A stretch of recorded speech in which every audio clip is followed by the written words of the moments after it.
कहानी की शुरुआत होती है स्कॉटलैंड के सुनसान हाईलैंड से।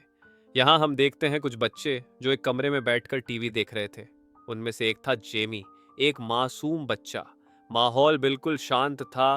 तभी अचानक से तेज सायरन गूंजने लगते हैं। सायरन की आवाज सुनते ही डर का साया उस कमरे में फैल जाता है।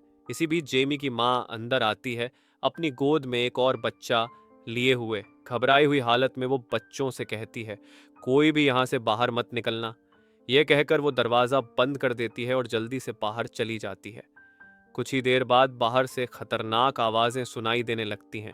चीखें, दौड़ते कदमों की धमक और दहाड़ती हुई गर्जन। बच्चे कांपने लगते हैं। जेमी डरते डरते दरवाजे के पास जाता है और अपने पापा को आवाज लगाता है।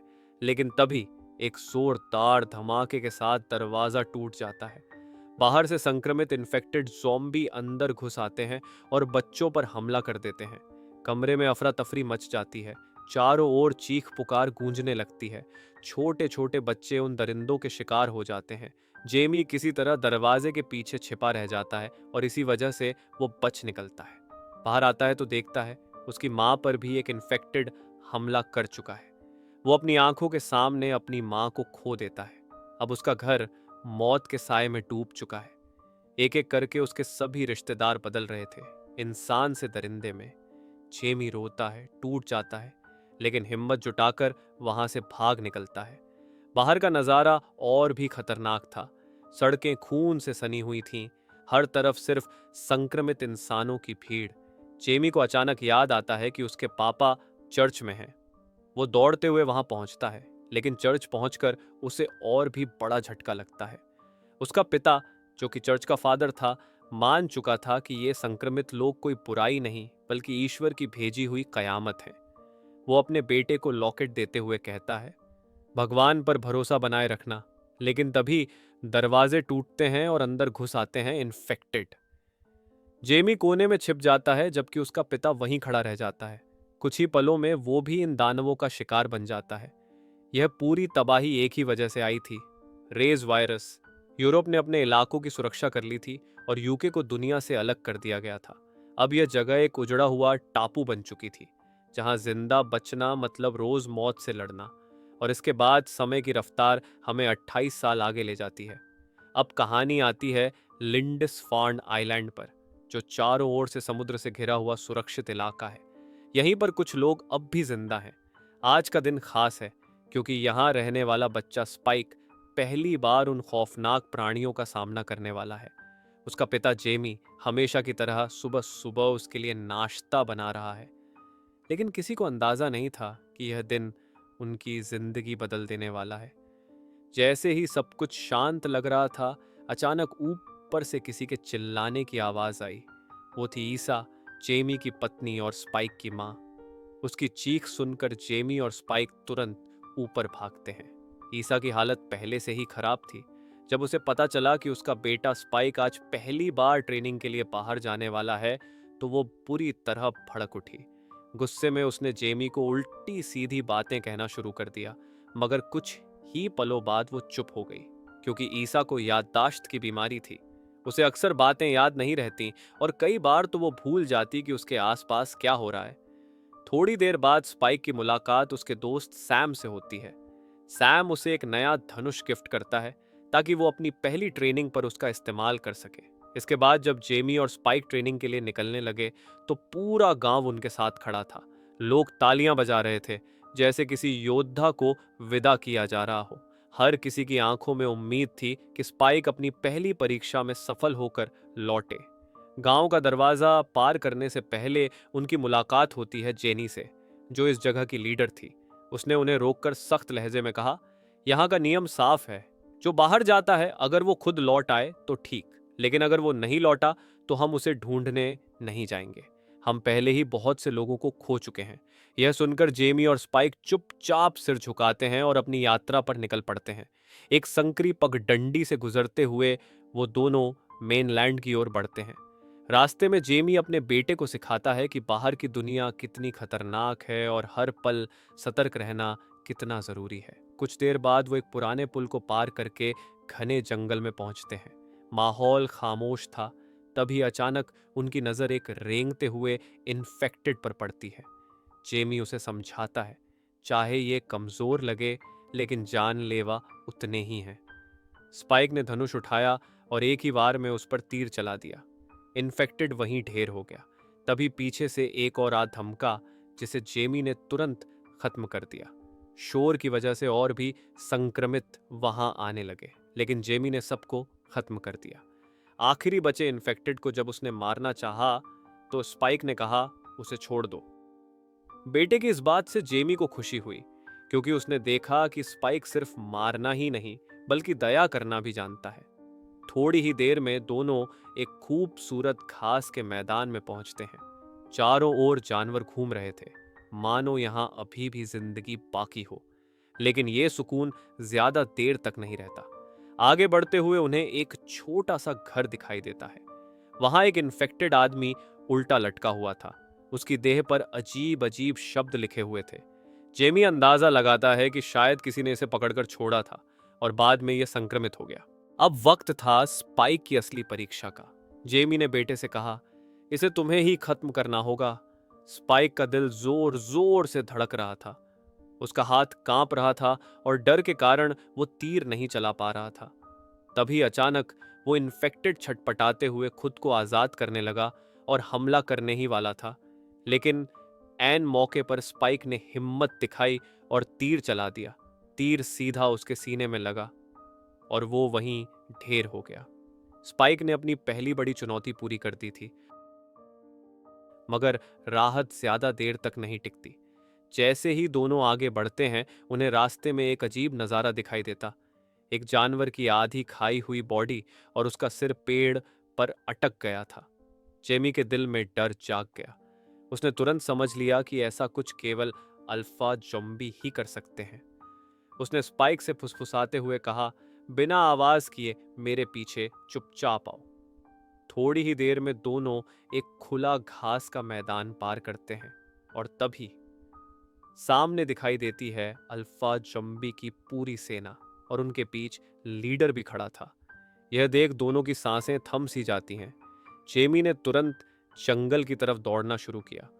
भागते भागते भी वह अपने बेटे को सिखा रहा था कि कैसे तीर चलाकर हमला करना है और कब बचाव करना है।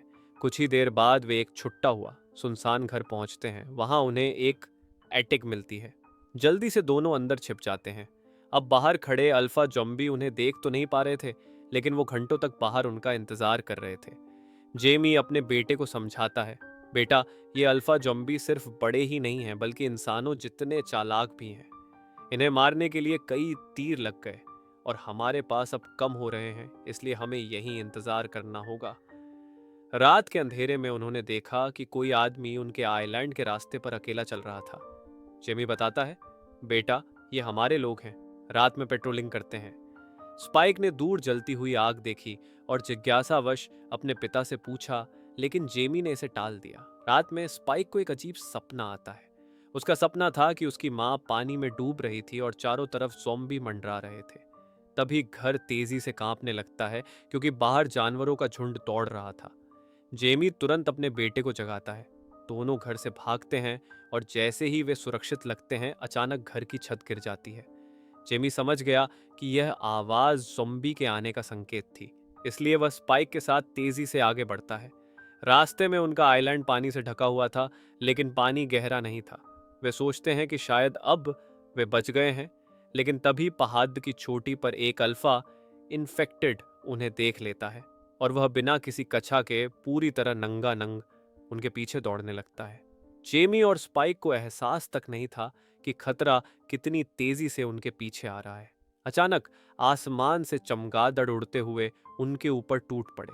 उनके पंखों की आवाज और अंधेरे में चमकती आंखें देखकर जेमी और स्पाइक समझ गए कि यह पल आसान नहीं होगा। पीछे मुड़कर देखने पर अल्फा ज़ॉम्बी तेजी से उनके पीछे दौड़ रहा था। बिना किसी देरी के दोनों पूरा दम लगाकर दौड़ने लगे। भागते भागते स्पाइक एक गहरे गड्ढे में गिर गया। जेमी ने तुरंत अपने बेटे को संभाला और जोर जोर से चिल्लाया, जल्दी से दरवाजा खोलो। जेमी की आवाज सुनकर आइलैंड पर तैनात गार्ड्स ने लाइट ऑन कर दी। अब पूरे आइलैंड के लोग भी अल्फा ज़ॉम्बी को देख चुके थे और तुरंत उस पर तीर चला दिए। तीरों से थोड़ी लड़खड़ाहट तो हुई, लेकिन उसकी असीम ताकत के कारण वह फिर से उठकर पीछा करने लगा। गार्ड्स ने बड़ा आग में डूबा तीर चलाया, जो सीधे अल्फा ज़ॉम्बी को घायल कर नीचे गिरा दिया। अब दोनों पिता पुत्र पूरी ताकत लगाकर गेट की ओर भागे। जेनी ने दरवाजा खोलने से पहले उनके आंखों की पूरी जांच की कि कहीं उनमें संक्रमण का कोई लक्षण तो नहीं है। जैसे ही उसने सुनिश्चित किया कि दोनों सुरक्षित हैं, गेट खोल दिया। आइलैंड पर उस रात भव्य जश्न मनाया गया। लोग स्पाइक की बहादुरी की तारीफ कर रहे थे कि कैसे उसने उन खतरनाक ज़ॉम्बीज़ का सामना किया। लेकिन इतने सारे लोग और शोर स्पाइक को परेशान करने लगे। वह भीड़ से दूर जाकर अकेले में चला गया। वहां उसे कुछ देखकर दिल टूट गया। उसने अपने पिता को किसी और लड़की के साथ देखा, जो उसे लगता था कि उसकी माँ के साथ होना चाहिए था। चुपचाप अपने घर लौटते हुए स्पाइक ने देखा कि सैम उसकी माँ ईसा की देखभाल कर रहा था। उसने सैम से पूरी कहानी बताई और वह आग के बारे में भी पूछ बैठा, जो उसने जंगल में देखी थी।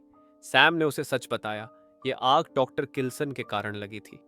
अगली सुबह ईसा उठी और सिरदर्द की दवा मांगने लगी, लेकिन स्पाइक को नहीं पता था कि दवा कहाँ रखी है।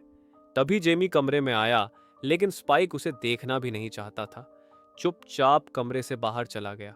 थोड़ी देर बाद उसने हिम्मत जुटाई और पिता से पूछा, तुमने इतने समय से मेरी माँ को डॉक्टर किल्सन को क्यों नहीं दिखाया?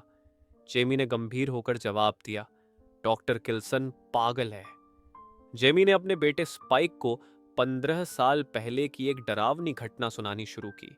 वह बताता है कि तब वह कुछ खोजी दल के साथ वहां गया था और वहां उसने देखा हजारों लाशें एक लाइन में सजाई हुई थीं और उनके बीच में एक भयंकर आग जल रही थी। तभी वहां डॉक्टर किल्सन आता है और लाशों को आग में फेंकने लगता है। वह दूर से जेमी और बाकी लोगों की तरफ इशारा भी करता है।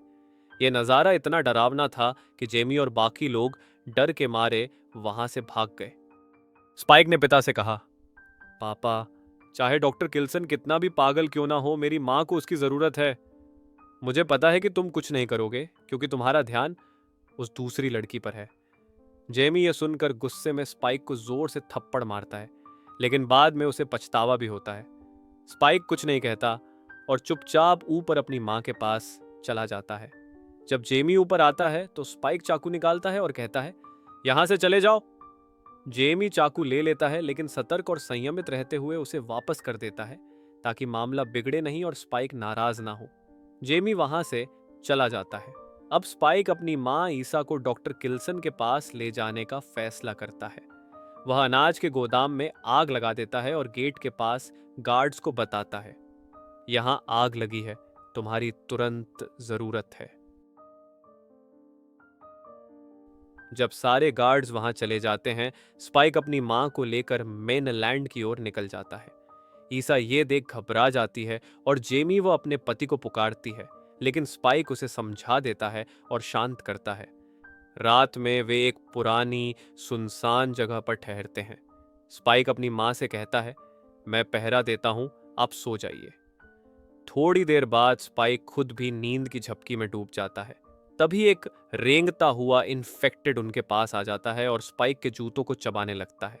लेकिन जब उसे पता चलता है कि यह इंसान है, तो धीरे धीरे आगे बढ़ता है और स्पाइक को काटने ही वाला था कि किसी ने उसे पीछे खींच लिया। सुबह जब स्पाइक की आंख खुलती है, तो उसे लगता है कि शायद उसने सिर्फ बुरा सपना देखा है, लेकिन पास ही उस ज़ॉम्बी की लाश पड़ी होती है। ईसा बताती है, मुझे भी इसके बारे में कुछ नहीं पता। फ्लैशबैक में दिखाया जाता है कि ईसा ने ही उस ज़ॉम्बी की खोपड़ी पिलर पर पटक कर मार दिया था।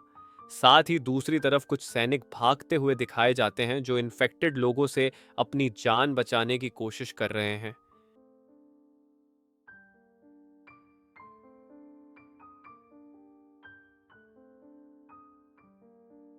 एरिक ने स्पाइक को अपने फोन में अपनी गर्लफ्रेंड की फोटो दिखाई, लेकिन तभी फोन की बैटरी खत्म हो गई और एरिक ने फोन फेंक दिया। तीनों फिर आगे बढ़ने लगे।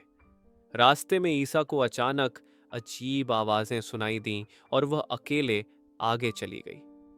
थोड़ी दूर पर उसने देखा एक पुरानी ट्रेन। अंदर जाकर उसने देखा कि वहां एक अल्फा ज़ॉम्बी महिला बच्चे को जन्म दे रही थी। शुरुआत में वह महिला गुस्से में थी, लेकिन ईसा ने उसे ऐसा समझाया कि वह मदद करना चाहती है। कुछ ही देर में एरिक और स्पाइक भी वहां पहुंचे। ईसा ने स्पाइक से कहा कि वह नाल काटे और बच्चे को पानी से साफ करे।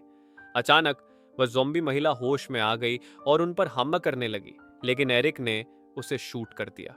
फिर उसने बच्चे को भी मारने की कोशिश की, कहकर कि यह संक्रमित हो सकता है, लेकिन ईसा और स्पाइक ने उसे रोक दिया।